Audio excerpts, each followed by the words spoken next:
The order came from Baghdad. Send one man to Egypt, one man to collect taxes, one man to command soldiers, one man to keep the Nile obedient to the Abbasid Caliph. But Baghdad made one mistake. The man they sent did not look at Egypt and see a province. He saw a kingdom waiting for a ruler. His name was Ahmad ibn Tulun. He came from the world of military slaves and palace soldiers, men trained to obey, kill, and vanish into the machinery of empire. But this soldier did not vanish. He built an army loyal only to him. He took control of Egypt's money. He founded a new capital. He raised a mosque so massive it still stands more than 1,000 years later. And without shouting rebellion, without burning Baghdad's banners, without declaring himself Caliph, he stole Egypt from the greatest empire in the Islamic world. In the 9th century, the Abbasid Caliphate was supposed to be the center of the world. Baghdad was a city of scholars, merchants, poets, mathematicians, spies, and gold.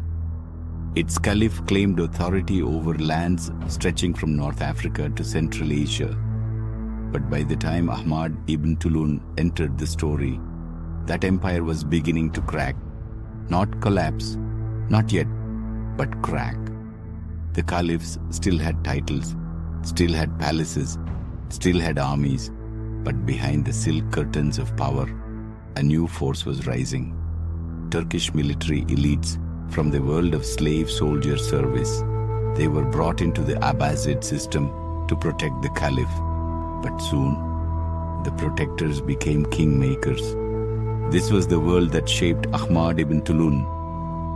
He was born in Baghdad around 835, connected to the military household of his father, Tulun, a Turkic soldier in Abbasid service.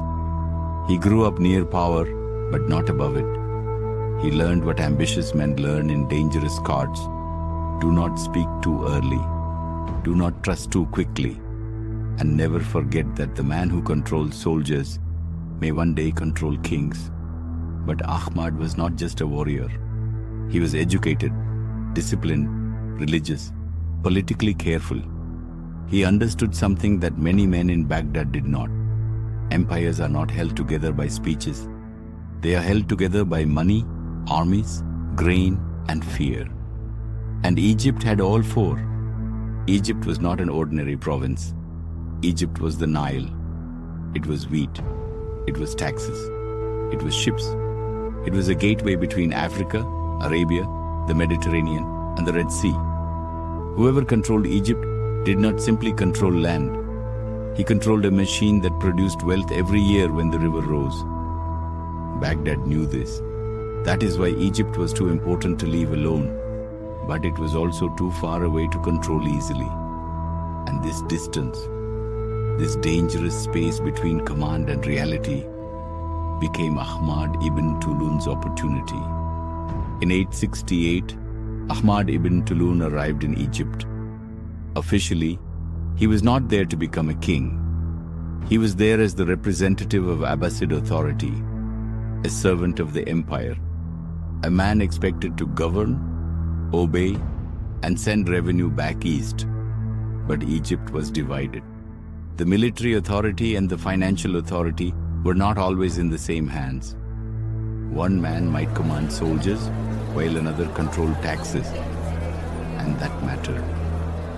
Because in the medieval world, power did not belong to whoever had the best title. Power belonged to whoever could pay men with swords. At first, Ibn Tulun's position looked limited. But he was patient. He watched the officials. He studied the rivalries. He learned who could be bought, who could be threatened, and who had to be removed. Then, quietly, he began to build. His first great move was simple. He needed his own army, not troops borrowed from Baghdad, not soldiers whose loyalty could be redirected by a letter from the Caliph. His own army. Men who ate from his treasury, men who owed their rise to him, men who would follow Ahmad ibn Tulun, not a distant ruler in Iraq. This was the moment Egypt began to slip from Abbasid hands. Not with a battle, with a payroll. But there was one problem. An army is expensive, and Egypt's money was watched closely.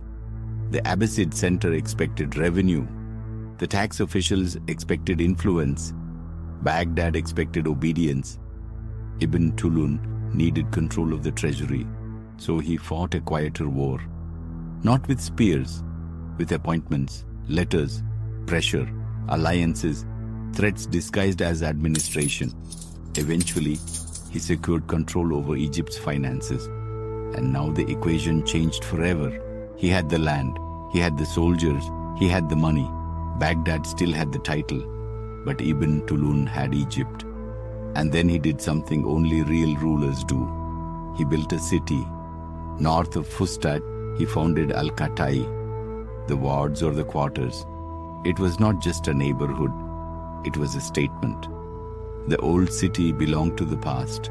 This new city belonged to him. There were military quarters, palaces, administrative spaces, a hippodrome, markets, barracks. And at its heart, rising above the city like a declaration in brick, came the mosque of Ahmad ibn Tulun.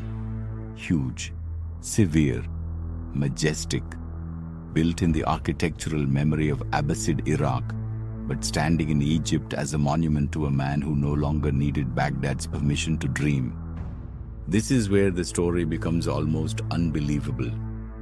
Ahmad ibn Tulun did not immediately tear down Abbasid authority. He did not declare, "I am independent." He did not claim to be caliph. He was too intelligent for that. Open rebellion would give Baghdad a moral excuse to crush him. So he played a more dangerous game. He kept the language of loyalty while building the reality of independence. In public, he honored the caliph. In practice, he ruled like a sovereign. That was his genius. He understood that symbols could remain in Baghdad as long as power remained in Cairo. But Baghdad was not blind. The Abbasid court understood what was happening. Egypt was drifting away, and Egypt was too rich to lose. So the empire tried to pull him back. Pressure came, orders came, rival officials came. At times, Baghdad attempted to undermine him, remove him, or force obedience. But Ibn Tulun had built something stronger than a title. He had built facts on the ground, a loyal army, a functioning treasury, a capital city, a political network, a population that saw stability under his rule. And the caliphate, distracted by internal chaos and revolts elsewhere, could not easily reach him. The center was weakening. The province was becoming a state. Then came Syria. For any ruler of Egypt, Syria was the shield. If an army from Iraq wanted to reach Egypt, it usually had to pass through Syria and Palestine. So Ibn Tulun looked north. He did not see foreign land. He saw the wall Egypt needed. He moved into Syria and became the first Muslim governor of Egypt to annex it. Now this was no longer just Egyptian autonomy. This was regional power. From the Nile to the Levant, Ahmad ibn Tulun had created a kingdom in everything but name. But power has a way of creating its own shadows. The same army that protected him had to be paid.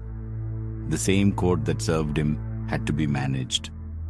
The same sons who inherited his blood might not inherit his genius. And in Baghdad, men waited. They waited because they knew something true about almost every breakaway state. The founder is the hard part. The heirs are easier. The most dramatic thing about Ahmad ibn Tulun's story is not that he conquered Egypt. It is that he changed what Egypt believed was possible. For centuries, Egypt had been ruled as a province by distant empires. Rome, Byzantium, the early caliphates, the Abbasids. Orders came from somewhere else. Power lived somewhere else. Egypt produced wealth, but others claimed the right to command it. Ibn Tulun disrupted that pattern. He proved that Egypt could be governed from Egypt. that its wealth could fund its own army, that its ruler could look east toward Baghdad and not tremble. This was not full modern independence. It was not nationalism, but it was a psychological break. A local dynasty had risen from within the Abbasid system and bent Egypt around itself. And yet, like so many empires built by one extraordinary man, it was fragile. Ibn Tulun died in 884. His son Kumarawai inherited the state and, for a time, preserved its power with luxury, diplomacy, and enormous spending. But the foundation was already under strain. The Tulunid dynasty survived only a few more decades. In 905, the Abbasids returned. They reconquered Egypt. They destroyed Al-Qatai. The city that Ibn Tulun had built as a symbol of power was wiped away. Almost everything vanished. The palaces, the barracks, the administrative heart, the dream of a new Egyptian capital. But one thing survived: the mosque. The mosque of Ibn Tulun still stands in Cairo today, a massive survivor of brick, arches, silence and memory. The city around it changed. Dynasties came and went: Fatimids, Ayyubids, Mamluks, Ottomans, modern Egypt. But the mosque remained, a monument to the man Baghdad sent to manage Egypt, and the man who made Egypt his own. Ahmad ibn Tulun is not remembered like Saladin. He is not celebrated like Ramses. He does not dominate movies, textbooks, or popular history. But his story is one of the most revealing in the Middle East, because it shows how empires really break, not always by invasion, not always by revolution. Sometimes an empire breaks when it sends one ambitious man to a wealthy province and realizes too late that he has learned the empire's weakness. Ibn Tulun did not need to destroy Baghdad. He simply stopped needing it. And for one brief, astonishing moment, the Nile no longer flowed east. It flowed for him.